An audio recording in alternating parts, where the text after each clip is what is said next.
To Nietzsche, everything in life is driven by the impulse to discharge power.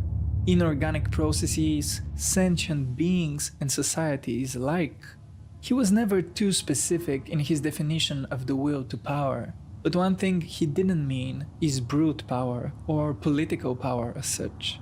Nietzsche's example of the will to power par excellence was the artist, striving always beyond himself, creating what has never been created before. And the greatest artists, Nietzsche tells us, are philosophers and religious leaders. Through their art, these put reins on life and define how whole generations see and experience the world. So we can see the will to power as a creative impulse of expansion and novelty. This reminds me of Wilber's evolutionary principle, transcend and include. We discussed this in a previous video.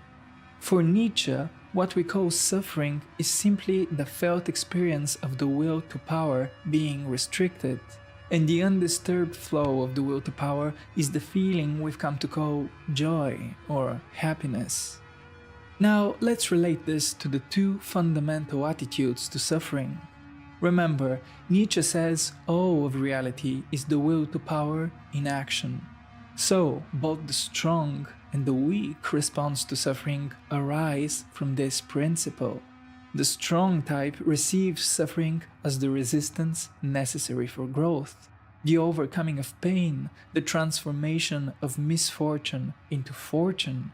This is what drives the noble one. She sees difficulty and suffering as necessary conditions for greatness. This is her will to power. In this view, only great pain is the liberator of the spirit. The weak type, on the other hand, receives suffering as an insurmountable obstacle. However, his will to power cannot simply disappear. As Nietzsche says, man would much rather will nothingness than not will. So, the weak type turns the will to power against itself. As the will cannot assert itself in the world, it rejects the world. It rejects itself even. The weak type achieves his greatness in self-annihilation, the desire to abandon desire, the effort to seize effort, the dissolution of the self. This is how the weakling asserts his will to power. Nietzsche sees this as the root of most religious traditions.